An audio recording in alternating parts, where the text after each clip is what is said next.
Hello YouTube, that Lego Builder here with my desk tour part 2 on sorting. And yeah, so I got a request to do this desk tour and sorting video in a couple comments from one person, and he was looking to start sorting his collection with Bionicle and mixed with Bionicle Technic and regular bricks. So let's give a couple pointers on what you should do to sort. So the first thing that I should establish is that sorting is not for everyone, and sorting is not the same for everyone. What I mean is that everyone builds different things in Lego, so not everyone is going to have the same sorting system.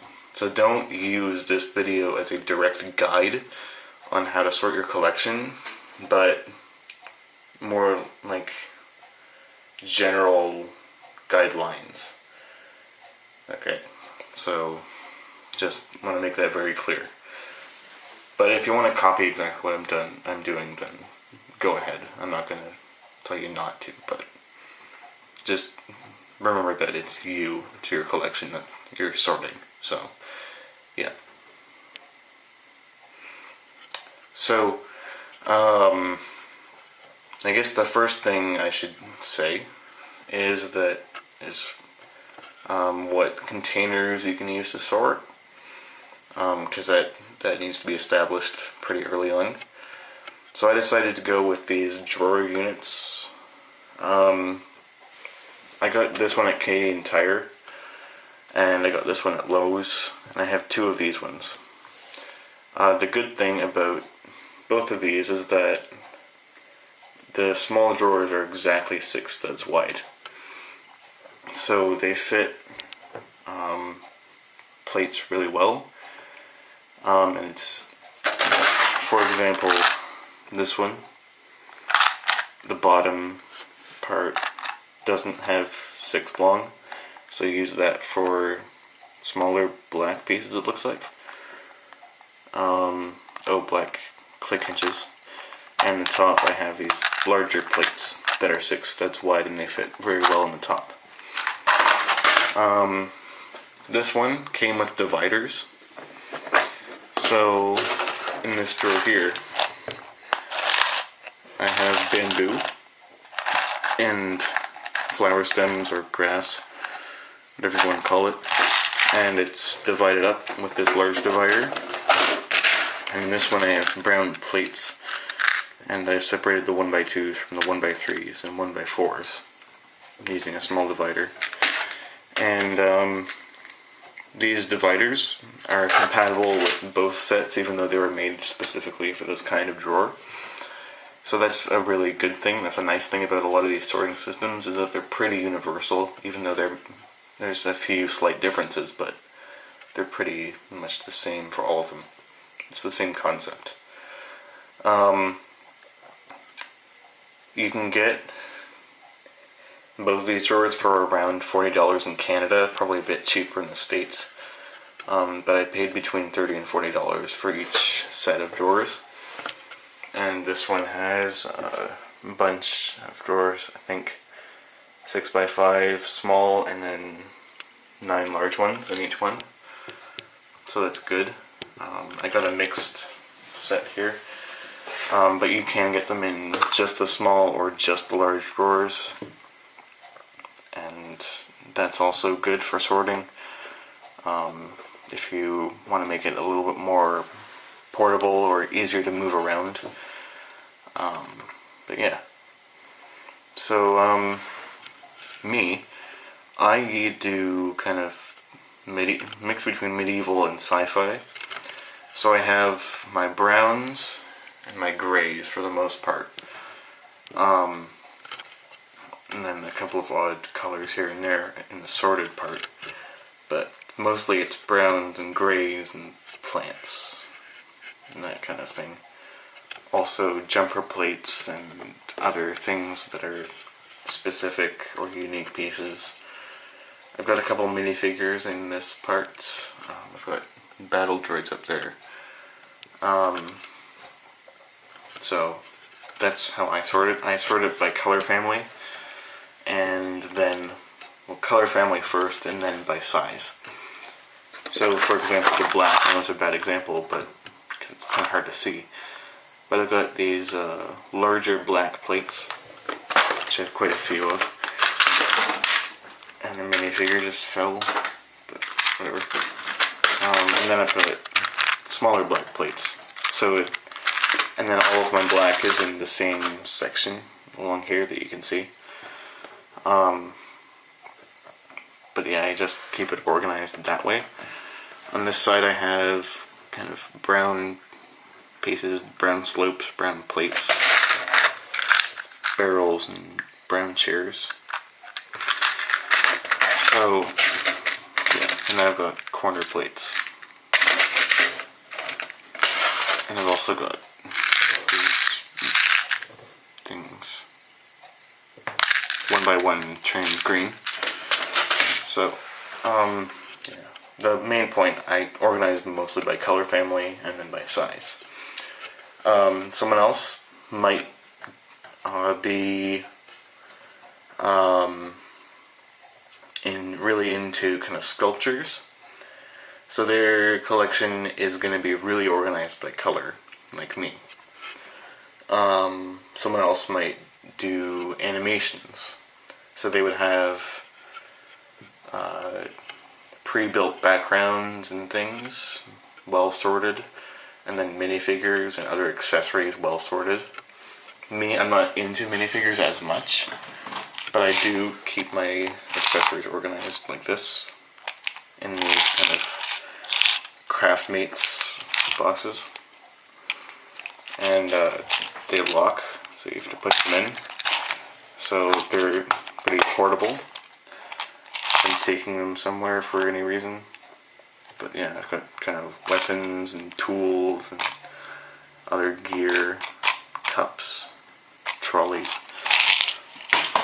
They're also, these particular boxes are also the exact right height for a minifigure. So I have all my clones and stormtroopers organized in these kind of boxes. And I have 4 of these boxes.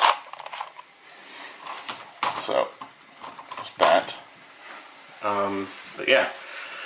So, I think that pretty well sums up my guide on sorting. But yeah. For at least storage, I guess. Not so much sorting. I'll do sorting as well. So, yeah, let's do that. Okay, so now I'm going to do a section on sorting. And I've just dumped a bunch of pieces out from a random bin that was sitting on a shelf. And so now I have this pile of unsorted parts. And I'm just going to take you through kind of what I would do. So, the first thing I would do would be to start with a large bucket of Lego that is in a larger storage container or storage unit. It's kind of like a large bucket. I think you can probably get an idea of what I'm talking about. But then I would dump that onto the floor and sit there for probably an hour or 2 hours and watch a movie or something while I'm taking out parts that I think I could use or I know I have a place to store. So this is kind of after you've established kind of what your sorting system is. But another thing that you can do is when you get a new set of drawers and you know you need it, but you don't know what you're going to put into it.